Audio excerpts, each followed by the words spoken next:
Hello, hi everyone. Hope you are keeping well and welcome back to my channel Economic Sites. So today we will discuss the two very important, that is shutdown point, okay, and break even point. बहुत बच्चों को इसमें doubts रहता है और term one में ये बहुत बहुत इंपॉर्टेंट है। इसके बेस पे आपके कई क्वेश्चंस बेसिकली पूछे जा सकते हैं। तो चलिए सबसे पहले हम ब्रेक इवन पॉइंट पे बात कर लेते हैं। So first of all we will talk about the break even point. देखिए ब्रेक इवन पॉइंट आपको बेसिकली दो डायग्राम के अकॉर्डिंग वो दे सकता है। एक डायग्राम आपको दे देगा टी आर टी सी का, जो आप स्क्रीन पे देख रहे हैं, ठीक है। और एक दूसरा डायग्राम आपको बेसिकली मिलेगा जब आपका ए आर इक्वल टू ए सी होगा, वो मैं नीचे बताऊंगा आपको। तो बेसिकली ये दोनों ही आपके ब्रेक इवन पॉइंट हैं कि जब आपका टी आर किसके बराबर हो जाएगा, टी सी के बराबर हो जाएगा, ठीक है, इस डायग्राम के अकॉर्डिंग। और जब ये डायग्राम आएगा, जब उसमें आपका ब्रेक इवन पॉइंट कब होगा, जब ए आर किसके बराबर होगा, आपके ए सी के बराबर होगा, ठीक है। तो बेसिकली इकोनॉमिक्स में ब्रेक इवन पॉइंट प्रोडक्शन में ये आप कह सकते हो कब होते हैं, व्हेन जब हमारा टोटल रेवेन्यू टोटल कॉस्ट के बराबर हो जाता है, या एवरेज रेवेन्यू एवरेज कॉस्ट के बराबर हो जाता है। अब दिक्कत है बच्चों को डायग्राम में यहाँ पे समझने में कि डायग्राम में बेसिकली ब्रेक इवन पॉइंट कहाँ होंगे। तो जैसे कि अगर आपको डायग्राम देख रहा है, यहाँ पे आपको टी आर और आपको टी सी का डायग्राम दे रखा है, ठीक है। ये हमारी जो स्ट्रेट लाइन है, ये हमारा टोटल रेवेन्यू कर्व है, ओके। एंड ये जो हमारी ये वाली है स्लोप वाला जो बेसिकली जो ग्राफ है, that is called the total cost, ठीक है। तो ये हमारा तो टी आर है, ये हमारा टी सी है, क्लियर। तो जहाँ पे मैंने क्या बोला था, टी आर किसके बराबर हो जाएगा, टी सी के बराबर हो जाएगा, वो ब्रेक इवन पॉइंट होगा। तो एक तो इस पॉइंट पे हो रहा है, दोनों देखो इक्वल हो जा रहे हैं, और एक इस पॉइंट पे हो जाएगा। तो ये दोनों ही बेसिकली क्या हो जाएंगे, ब्रेक इवन पॉइंट हो जाएंगे।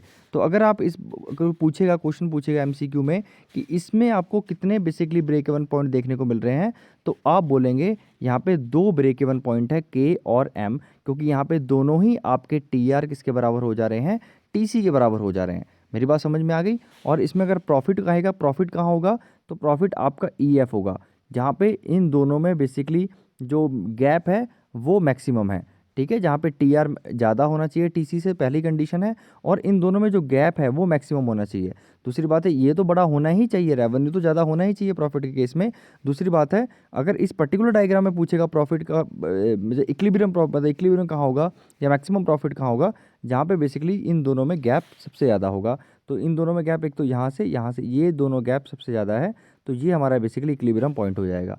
तो मैंने इसमें आपको दो चीज़ें एक्सप्लेन कर दी, एक तो आपको ब्रेक इवन पॉइंट, और दूसरा आपका प्रॉफिट का केस, जहाँ पे इक्विलिब्रियम कहाँ होगा, जहाँ पे प्रॉफिट मैक्सिमम होगा। तो यहाँ पे प्रॉफिट मैक्सिमम होगा, वहाँ पे इक्विलिब्रियम होगा। तो बेसिकली एक ही पॉइंट होता है मैक्सिमम प्रॉफिट, ठीक है। मैक्सिमम प्रॉफिट वही हमारा क्या हो जाता है, इक्विलिब्रियम पॉइंट हो जाता है प्रोड्यूसर के लिए। क्लियर हो गया, ठीक है। और ब्रेक इवन पॉइंट आपको समझ में आएगा, मैंने बता दिया के और एम यहाँ पे ब्रेक इवन पॉइंट है। तो ये तो डायग्राम हो गया। अगर आपको इस टाइप का डायग्राम दिया हो, मतलब टी आर और टी सी का डायग्राम दिया हो, मान लीजिए अगर डायग्राम दिया हो ये वाला, ठीक है। अब इसमें पूछेगा आपसे कि भैया ब्रेक इवन पॉइंट बताओ, यहाँ पे ब्रेक इवन पॉइंट बताओ। फिर से वही बात है सिंपल, जहाँ पे ए सी किसके बराबर हो जाएगा, ए आर के बराबर हो जाएगा।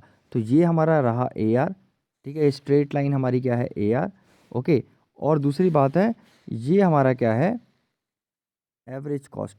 तो ये कहाँ मीट कर रहे हैं, ये मीट कर रहे हैं एट पॉइंट ए पे।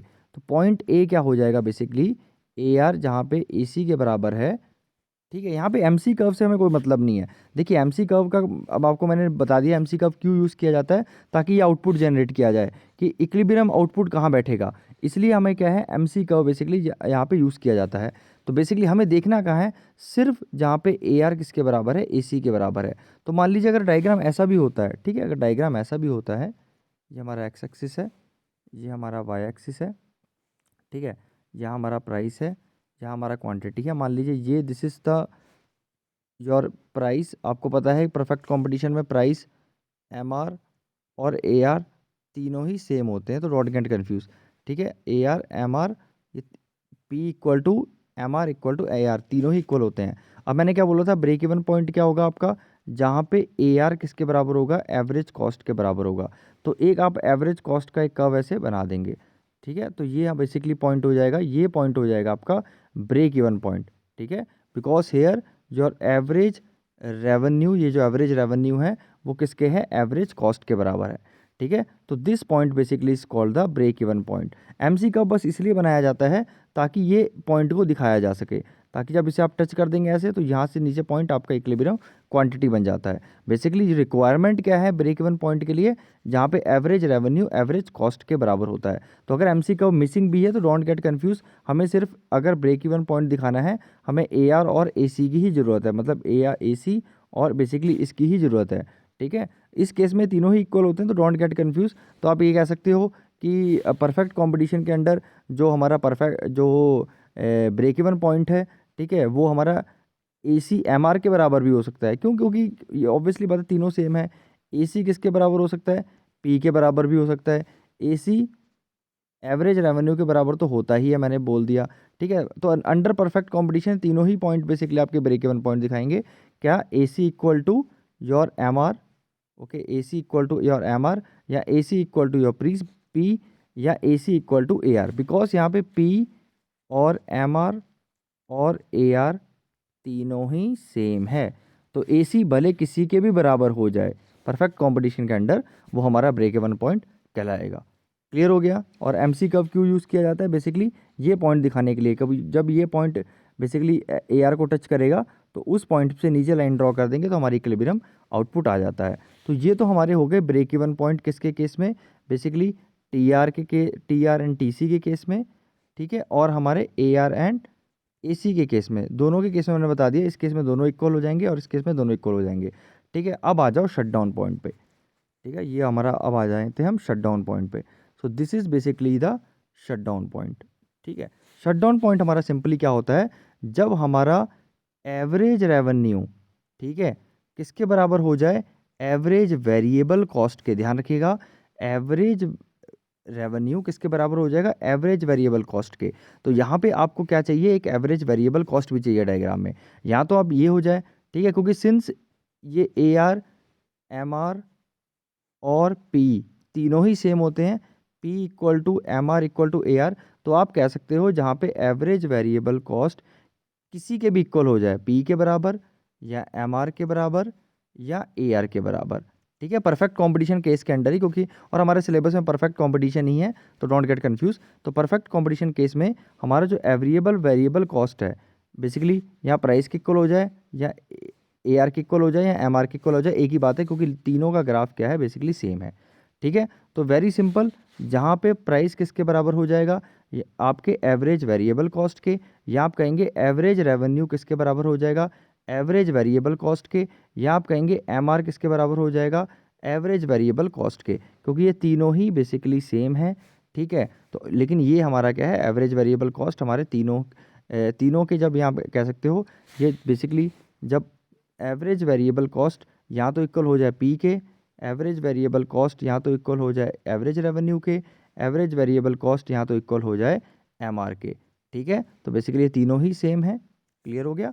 तो ये तीनों ही एक ही चीज़ है ना? तो जब इसके बराबर हो जाएंगे तो हमारा क्या हो जाएगा? वो शट डाउन पॉइंट हो जाएगा। ठीक है, तो जैसे कि आप डायग्राम देख रहे हैं, सबसे पहले आपको पता है ए सी कब होता है, उसी को सेम टू सेम फॉलो करता है ए वी सी, लेकिन उसके नीचे होता है। ठीक है, तो यहाँ पे ए वी सी आ गया, तो यहाँ पे आपको ए वी सी किसको टच कराना है? इस लाइन से टच कराना है, तभी तो इक्वल होंगे। इस लाइन से हमें टच कराना है, तभी हमारा ए सी किसके बराबर हो जाएगा? ए वी सी किसके बराबर हो जाएगा? ए आर के बराबर हो जाएगा। तो इस डायग्राम में ध्यान से देखिए, ये हमारा ए वी सी कर्व है, तो ये पॉइंट एल पे टच कर दे रहा है किसको? हमारे ए आर कर्व को। तो ये हमारा पॉइंट हो जाएगा शट डाउन पॉइंट। क्यों? क्योंकि यहाँ पे ए वी सी किसके बराबर हो गया? आपका ए आर के।